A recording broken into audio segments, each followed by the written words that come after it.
E aí, pessoal, tudo bem? Professor Alisson Barros na área mais uma vez, e nós vamos falar sobre uma importante legislação que pode ser cobrada na sua prova. Vamos falar do Sistema de Direitos da Criança ou Adolescente Vítima ou Testemunha de Violência. Tive até que ler porque o nome é grande, ou seja, nós vamos tratar da Lei Federal número 13.431, lá de 2017.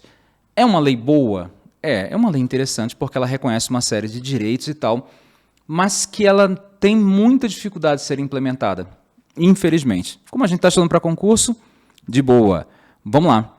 Qualquer conduta, a legislação nacional acerca de crianças e adolescentes vítimas ou testemunhas de abuso está baseada na lei número 13.431 de 2017, que é essa lei daqui que nós estamos trabalhando, que ampliou e definiu de modo pontual as diferentes formas de violência cometidas contra essa população. Então, esse é o principal ponto em termos de concurso. Qualquer conduta, violência aqui, qualquer conduta que constranja a criança ou adolescente a praticar ou presenciar conjunto carnal ou qualquer outro ato libidinoso, inclusive exposição do corpo em foto ou vídeo por meio eletrônico ou não. Esse é um dos tipos de violência possíveis. Vamos ver daqui a pouco como é que ela se encaixa. Acho que acabei não colocando a definição antecedente aqui, mas tudo bem. Vamos lá. Alguns pontos importantes do decreto, o que ele regulamenta e tal, a autoridade policial, os artigos principais, até pensando em termos de questões que nós já levantamos, são esses aqui. Mas vamos, com calma, pegar cada um dos artigos e comentar os principais. Disposições gerais. Artigo 1º. Essa lei normatiza e organiza o sistema de garantia de direitos da criança e do adolescente, vítima ou testemunha de violência. Cria mecanismos para prevenir e coibir a violência nos termos do 227 da Constituição e da Convenção sobre Direitos de Criança e seus protocolos adicionais, etc, etc. Então, atende a uma série de coisas. E estabelece medidas de assistência a e proteção à criança e adolescente em situação de violência. São 3 pontos, então.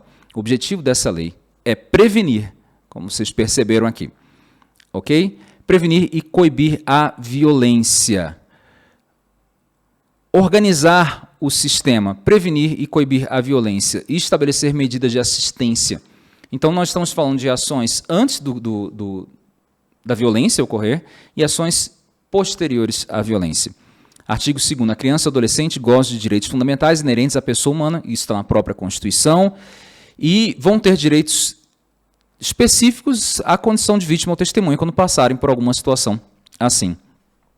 Todos os entes da federação vão trabalhar de forma integrada, é isso que está no parágrafo único do artigo 2º, ok? Para resguardar qualquer tipo de negligência, discriminação, exploração, violência, abuso, crueldade e opressão. Na aplicação e interpretação da lei serão considerados os fins sociais a que ela se destina, e especialmente as condições peculiares da criança e do adolescente como pessoa em desenvolvimento, as quais o Estado, a família e a sociedade devem assegurar a fruição dos direitos fundamentais com absoluta prioridade. A aplicação desta lei é facultativa para as vítimas e testemunhas de violência entre 18 e 21 anos, conforme disposto lá no ECA. Ora, se nós temos a aplicação, por exemplo, de penalidades aqui continuadas a partir dos 18 anos de idade, em casos muito específicos lá do ECA, caso você não lembre, volte para a nossa aula do ECA, nós também vamos ter os direitos aplicados diante disso. Professor, são direitos diferenciados? Você vai tirar a sua própria conclusão. Para os efeitos da lei, sem prejuízo da tipificação das condutas criminosas, são formas de violência. Pronto. Um dos artigos mais fortes dessa lei. Aqui, ó. O que é violência física? É a ação infligida à criança ou adolescente que ofende a sua integridade ou saúde corporal. Então é fácil decorar. Violência física ofende a integridade e saúde corporal ou que lhe cause sofrimento físico. Então, na hora da prova, não tem como errar, porque você consegue deduzir bem. Ou que causa sofrimento físico. Violência psicológica. Qualquer conduta de discriminação, depreciação ou desrespeito em relação à criança ou adolescente, mediante ameaça, constrangimento, humilhação, manipulação, isolamento, agressão verbal e xingamento, ridicularização, indiferença, exploração ou intimidação sistemática, no caso, bullying, que possa comprometer seu desenvolvimento psíquico ou emocional. Que possa comprometer. Então, eu não estou dizendo que o bullying vai comprometer, mas estou dizendo que eu vou atuar contra o bullying para que, de fato, ele não tenha o risco de afetar o desenvolvimento psíquico ou emocional. No caso da violência psicológica, portanto, o fim principal dessa lei é reduzir, aliás, eliminar qualquer risco de problemas no desenvolvimento psicoemocional. O ato de alienação parental, assim entendido como uma interferência na formação psicológica da criança ou do adolescente, promovida ou induzida por um dos genitores, pelos avós ou por quem os tenha sob sua autoridade, guarda ou vigilância, que leve ao repúdio do genitor ou que cause prejuízo ao estabelecimento ou à manipulação do vínculo com esse. É forma de violência psicológica a alienação parental. Anote. É forma de violência psicológica, portanto, alienação parental. Qualquer conduta que exponha a criança ou adolescente, direto ou indiretamente, a crime violento contra membro de sua família ou de sua rede de apoio. A gente está falando, então, no caso, de violência psicológica, quando a criança é testemunha, ok? Independentemente do ambiente em que cometido, particularmente quando isso a torna testemunha. Violência sexual. Qualquer conduta que constranja a criança ou adolescente a praticar ou presenciar conjunção carnal. Se presenciou, é violência sexual, não é violência psicológica. Se presenciou conjunção carnal, é violência sexual, não é violência psicológica. Ou presenciar conjunção carnal, ou qualquer ato libidinoso, inclusive exposição do corpo em foto ou vídeo por meio eletrônico ou não, que compreenda 2 pontos. Esse ponto você tem que diferenciar. Abuso sexual, exploração sexual comercial e tráfico de pessoas. Você percebe que são coisas bem diferentes. Eu vou deixar para casa, você tem que ler, não adianta, tem que ler. Eu sei ler já, então eu deixo para você essa responsabilidade. Não, brincadeira. Você já leu essa legislação antes, então eu não tenho contribuição para dar aqui, até para não perdermos o nosso tempo e o fio do raciocínio que nós estamos desenvolvendo. Ok? Dá uma lida, o que é abuso sexual, o que é exploração sexual comercial e tráfico de pessoas. Não tem como confundir esses 3 pontos e são formas de violência sexual. Lá em cima eu tinha dado até a definição de violência e tal. Aqui, ó. Violência sexual. Anota aí. Essa é a definição de violência sexual. É um tipo só, temos vários outros, e aí você já sabe, por exemplo, a alienação parental é um tipo de violência psicológica, ser testemunha de algum crime é violência psicológica, bullying é violência, isolamento, agressão verbal, xingamento é violência psicológica. E que presenciar conjunção carnal é violência sexual. Temos a violência institucional, entendida como a prática por instituição pública ou conveniada, inclusive quando gerar revitimização. Então, quando nós temos várias pessoas colhendo o mesmo depoimento da criança, nós podemos falar, em tese, de uma revitimização. Em tese, viu? Porque é uma visão filosófica da situação. Depende de cada caso. Né? Tem gente que vai defender uma coisa, tem gente que vai defender outra. O que eu defendo? A legalidade. Você está dizendo que está escrito aqui, dessa forma, estão defendendo essa posição, eu defendo também. Violência patrimonial, entendida como qualquer conduta que configure retenção, subtração, destruição parcial ou total de seus documentos pessoais, bens, valores e direitos, ou recursos econômicos incluídos ou destinados a satisfazer suas necessidades, desde que a medida não se enquadre como educacional. Desde que a medida não se enquadre como educacional. É bem delicada essa discussão do que seria, do que não seria uma violência patrimonial, desde que seja algo educacional, né? Sei lá, o pai lá quebra o PlayStation do moleque que não quer estudar. Não consegui pensar em nenhum exemplo melhor. A banca não vai pedir, não vai te dar, eu acho, pode ser que eu esteja errado, não vai te dar um exemplo para você julgar, ela vai pedir para você decorar isso.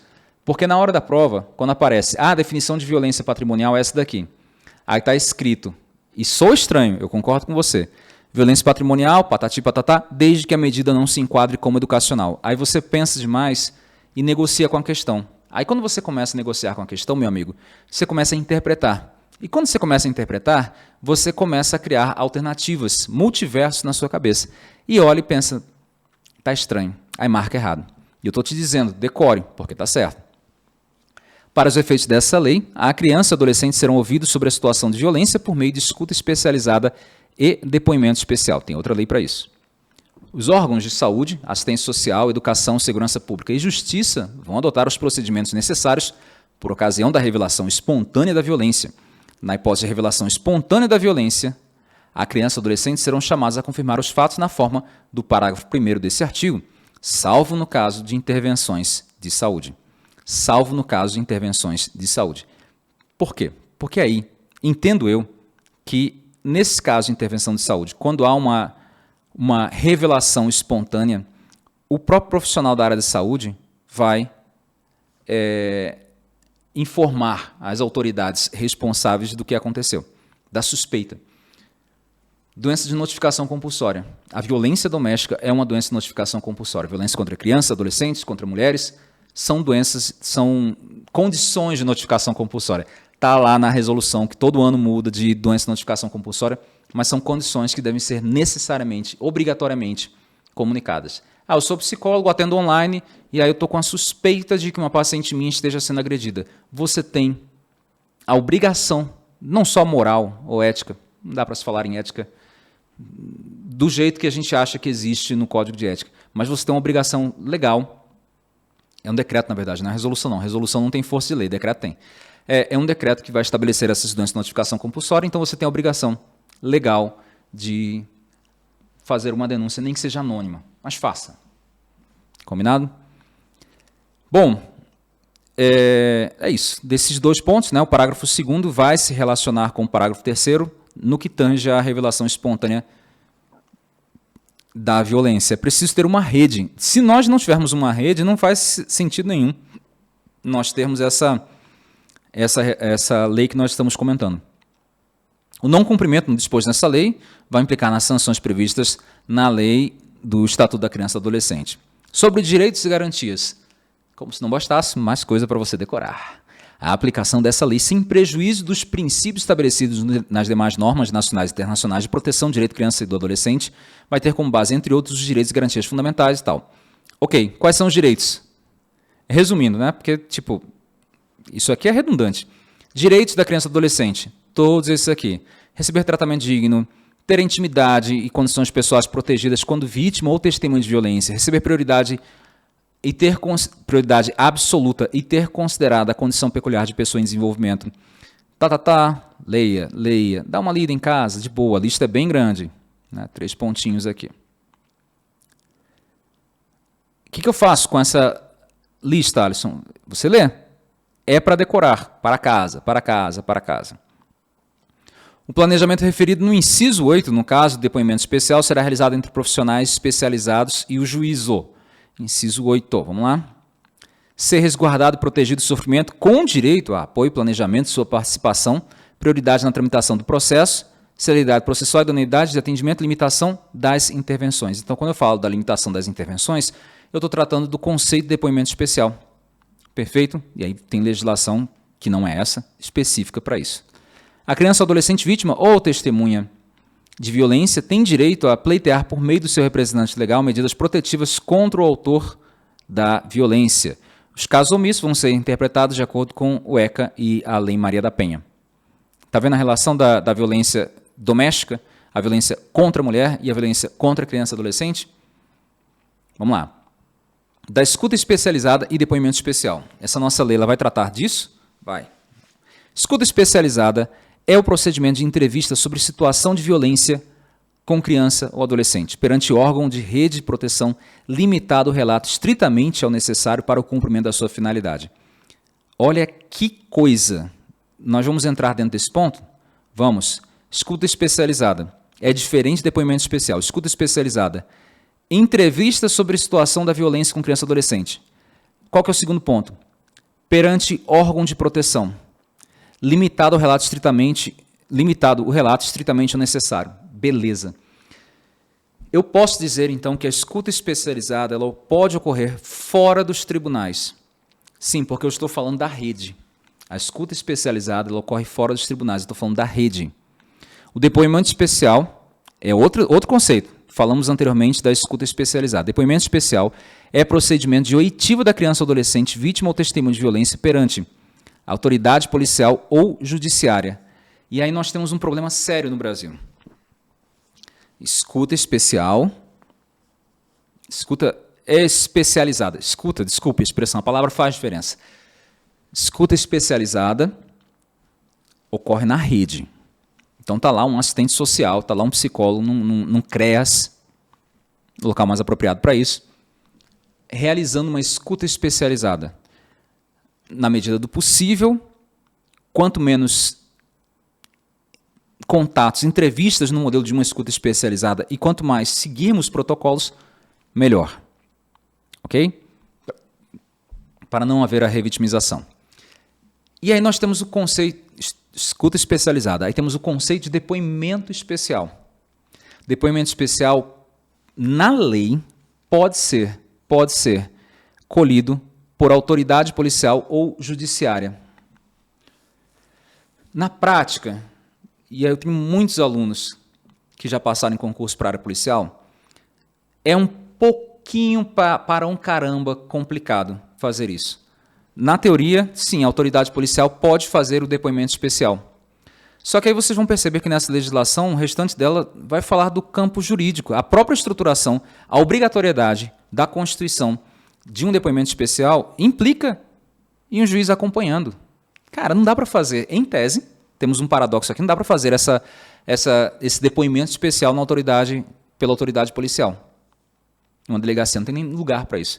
Na prática, o que os psicólogos que estão relacionados a isso acabam fazendo? Uma escuta especializada. Porque sim, aí sim, eles fazem parte desse sistema de garantias e direitos. Combinado? Então nós temos um paradoxo dentro, uma antítese violenta, ou seja, um paradoxo dentro dessa lei específica. Vamos ter outras legislações que vão tratar de depoimento especial, de escuta e tal, mas essa daqui é a principal. Perfeito? Guarda isso, depoimento especial, do jeito que está aqui dentro da nossa legislação. A criança ou adolescente será resguardada de qualquer contato, ainda que visual, com o suposto autor ou acusado, ou com outra pessoa que represente ameaça, coação ou constrangimento. A escuta especializada, lá embaixo nós vamos falar de depoimento especial. A escuta especializada, depoimento especial, serão realizados em local apropriado e acolhedor com infraestrutura e espaço físico que garantam a privacidade da criança, do adolescente ou do adolescente vítima ou testemunha de violência. Depoimento especial reger-se-á por protocolo sempre que possível, será realizado uma única vez. Vai ser sempre realizado uma única vez? Não, depoimento especial sempre que possível será realizado uma única vez, em sede de produção antecipada de prova judicial, garantida a ampla defesa do investigado. Então, o depoimento especial ele tem um condão, ele tem um poder de instruir o processo. O depoimento especial será o rito cautelar de antecipação de provas, quando a criança ou adolescente tiver menos de 7 anos ou em caso de violência sexual. O depoimento especial vai seguir um rito cautelar de antecipação de provas, ou seja, preliminarmente o juiz vai poder deferir algumas medidas cautelares, perfeito, ou seja, de urgência, de proteção imediata, considerando não a certeza do que de fato foi falado, mas considerando a gravidade do risco que está sendo assumido. Então o juiz vai determinar algumas medidas, tipo a criança vai ser levada imediatamente para fora da casa do sujeito que é acusado de violência sexual. Ou a criança acredita-se que houve uma exacerbação na forma como o pai se comportou, embriagado, ao conduzir uma pseudoeducação da criança ao espancar a criança. A criança tem 6 anos de idade. Imediatamente o juiz, por conta da força desse parágrafo 1º do artigo 11 dessa nossa lei, vai poder deferir imediatamente um rito cautelar, considerando essa antecipação de prova. Ok? Não será admitida a tomada de novo depoimento especial, salvo quando, bom é o salvo porque é o que cai na prova, justificada sua imprescindibilidade pela autoridade competente se houver a concordância da vítima ou da testemunha ou do seu representante legal. O depoimento especial será acolhido conforme o seguinte procedimento. Gente, esse artigo 12 ele é legal, mas é um artigo, digamos assim, burocrático, de procedimento. E aí, quando você lê o artigo, você percebe que já tem em curso um processo judicial. É impossível que uma autoridade policial consiga colocar isso aqui em prática. Falei que nem um Cebolinha agora. Mas é impossível que uma autoridade policial consiga colocar isso aqui em prática. Quer ver? Vem comigo. Artigo 12. Depoimento especial será acolhido conforme o seguinte procedimento. Professor, eu tenho que saber desses procedimentos? Tem. Se quiser passar na prova, sim. Os profissionais especializados esclarecerão a criança ou adolescente sobre a tomada de depoimento especial, informando-lhe os seus direitos e os procedimentos a serem adotados, e planejando sua participação, sendo vedada a leitura da denúncia ou de outras peças processuais. Sendo vedada a leitura da denúncia ou de outras peças processuais. É assegurada à criança ou ao adolescente a livre narrativa sobre a situação da violência, quando o profissional especializado intervir quando necessário, usando técnicas que permitam a elucidação dos fatos. Então, a gente já sabe que nesse depoimento especial, eu acho que até apareceu antes, nós precisamos ter, na medida do possível, claro, protocolos. Tem algum lugar aí atrás de protocolos, depoimento especial, tal. Eu tenho certeza que eu li, depois dá uma procurada aí. Mas tem a utilização de protocolos, que são comuns no campo judicial. Perfeito? Nós não vamos ter a leitura da denúncia das peças processuais para a criança, mas nós vamos falar que ela vai ser ouvida. Ok, até aqui. O ponto que eu quero destacar é que nós estamos falando nesse item 2 de uma participação em um processo que tem uma certa abertura. Ele não é um processo estruturado. Nenhum protocolo de ação pode ser considerado como sendo baseado em entrevistas estruturadas. Isso é mais para a parte da psicologia. Na hora da prova isso não cai, não. É só para você saber. Inciso 3. No curso do processo judicial, o depoimento especial será transmitido em tempo real para a sala de audiência, preservado o sigilo. Inciso número 4. Fim do procedimento previsto no inciso 2 desse artigo, o juiz, após consultar o Ministério Público, o defensor e os assistentes técnicos, vai avaliar a pertinência das perguntas complementares organizadas em bloco. Então, ele pode ver se é necessário fazer um novo depoimento, ter um novo depoimento, ocorrendo, então, a imprescindibilidade para um novo depoimento especial. O profissional especializado poderá adaptar as perguntas à linguagem de melhor compreensão da criança ou adolescente. O depoimento especial será gravado em áudio e em vídeo. Parágrafo 1º. A vítima ou testemunha da violência é garantido o direito de prestar depoimento diretamente ao juiz, se assim o entender. Ou seja, olha que interessante esse parágrafo 1º. O que está sendo dito é que a criança ou adolescente ela pode dizer, não, eu quero falar direto com o juiz. A vítima ou testemunha de violência, no caso, criança ou adolescente, pode prestar esse depoimento diretamente ao juiz. Esquecemos tudo o que aconteceu antes? Não. Primeiro porque isso é muito raro. O juiz não tem esse tempo todo ou essa condição toda, a habilidade toda para acolher esse depoimento. Mas não se impede, não é obrigatório que sempre se passe para o depoimento especial. Então, temos o depoimento especial, ele é aplicado salvo quando a vítima ou testemunha de violência quiser prestar depoimento diretamente ao juiz. Perfeito? Agora ficou claro. O juiz tomará todas as medidas apropriadas para a preservação da intimidade e privacidade da vítima ou testemunha. O profissional especializado comunicará ao juiz se verificar que a presença na sala de audiência do autor da violência pode prejudicar o depoimento especial ou colocar o depoente em situação de risco, caso em que, fazendo constar em termos, será autorizado o afastamento do imputado. Aí você pensa, cara, faz sentido? A criança vai com o agressor para um depoimento especial? Vamos imaginar um município pobre, um município que o Estado não chegou do jeito que deveria chegar para levar civilização. Eu estou falando de 2/3 dos municípios brasileiros. E aí você tem lá uma comarca que tenta improvisar ao máximo uma sala de depoimento especial. Eu estou falando da vida real. Quem leva a criança para o depoimento especial? Às vezes é o agressor. É a vida real. E aí o profissional vai dizer, não, está atrapalhando. Você vai ser afastado porque a criança está assim, ó, olhando para a porta o tempo todo, porque sabe que você está do outro lado. Ela acha que você está ouvindo. O profissional vai para a entrevista, ou antes mesmo da entrevista, não, depoimento especial, vamos chamar de depoimento especial, e diz, olha, seu pai, ou sua mãe, não necessariamente é o pai, né? Saiu com tal pessoa, está do outro lado da cidade agora, tomando café, numa banquinha do jornal do seu Zé. Você pode falar à vontade. Isso é muito importante, muito importante. Não tem uma coisa errada aqui nesse parágrafo 3º, não. É a consideração da realidade brasileira. Nas hipóteses em que houver risco à vida ou integridade física da vítima ou testemunha, o juiz tomará as medidas de proteção cabíveis, inclusive a restrição do disposto nos incisos 3 e 6 desse artigo. Eu me lasco todinho nesses algarismos romanos. 3 e 6, vamos lá? 3 e 6. Ok? Então podemos ter alterações nesses dispositivos aqui, caso haja algum tipo de risco à criança. Abuso sexual. Aí estão lá os técnicos assistindo na sala de transmissão. Só que o caso é muito pesado, ou envolve alguém conhecido. Então, tem uma suspeição aí. Ok, vamos ter algumas restrições nesse processo todo. As condições de preservação de segurança e mídia relativo ao depoimento da criança ou adolescente serão objeto de regulamentação na forma de garantir o direito à intimidade, à privacidade, ok? E o depoimento especial tramitará sempre em segredo de justiça. Sempre. Independente de casos de abuso sexual ou não. Independente de ser menor de 7 anos de idade ou não. Aquela história de abuso sexual, de violência sexual, né? Vou usar o termo correto. Violência sexual e ser menor de 7 anos de idade tem a ver com o rito cautelar. O rito cautelar de antecipação de provas.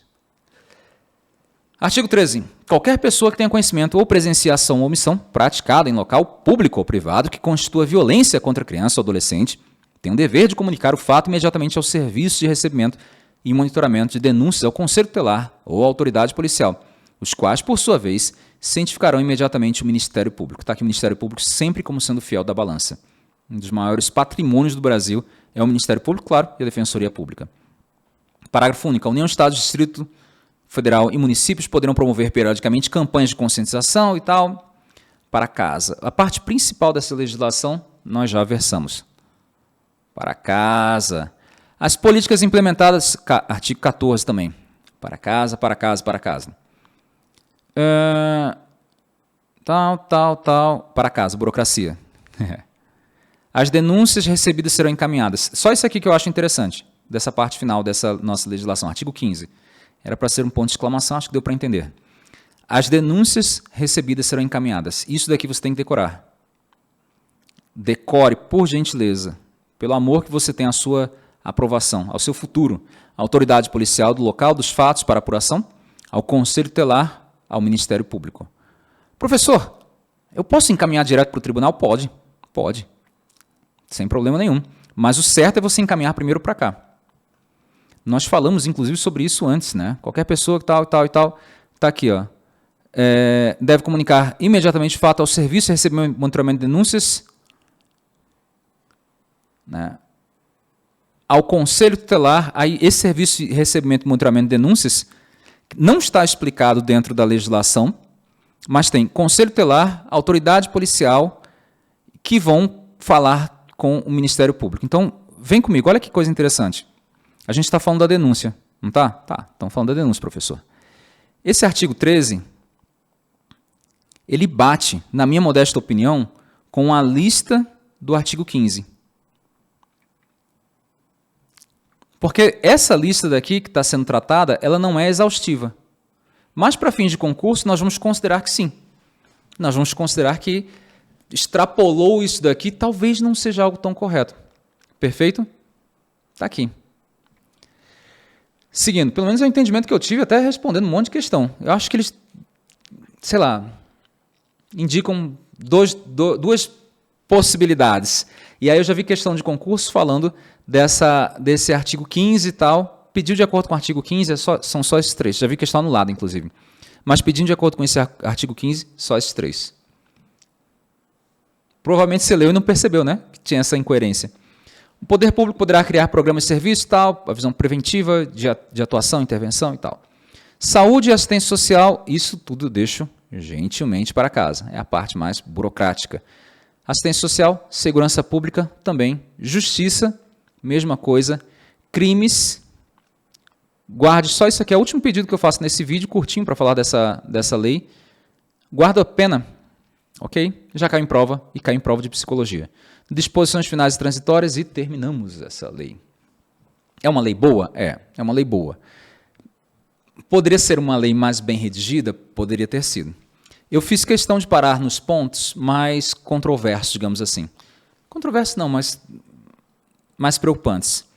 Na nossa área, o que mais cai é a diferença entre depoimento especial, escuta especial, o que é entrevista, perdão, desculpe, quais são os tipos de violência, e aí um pouquinho, talvez, ali dos procedimentos. Vamos revisar aqui rapidinho. Eu vou destacar os artigos principais, na minha modesta opinião, claro.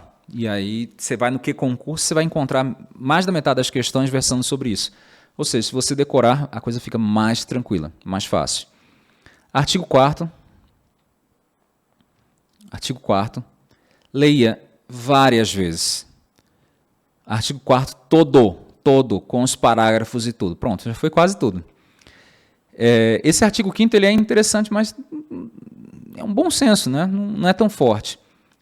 Artigo 7º, e aí do artigo 7º até o 8º, 9º, 10, não é 10º, é artigo 10, 11, aqui está o miolo. E o 12, pronto, são os pontos principais. Deixa eu ver se tem mais algum ponto. Tem aquela incoerência entre o artigo 13 e o 15, que eu tinha falado para vocês, mas não é tão forte não. Maravilha? Galera, é isso. Terminamos mais uma aula aqui do seu nosso Psicologia Nova. Leia o seu material. Leia o seu material.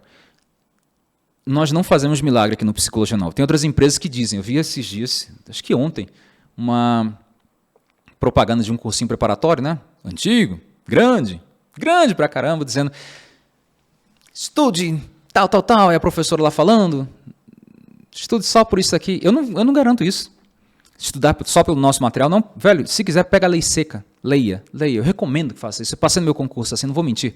Não vou dizer que a gente tem um método revolucionário, que simplificando tudo você vai ter mais chance de passar, porque você não é um cliente que quer conveniência, você não é um cliente que quer um post-it da empresa, você não quer uma camisa, você quer resultado. Então, estou jogando a honestidade aqui com vocês. Leia o nosso material, se possível, leia a lei seca, volte ao nosso material, não procure atalhos, demora. E tem que repetir. Se você entendeu, não quer dizer que você estudou. Estudar implica em decorar também. Decore, tem coisa aqui que tem que decorar, não adianta. É por isso que a gente tem entrevista de aprovado, mais de 2.000 aprovados nesses últimos 11 anos ou mais, e eles não têm nenhuma entrevista. Você já parou para pensar nisso? A gente sabe o que faz. Confia. Tchau.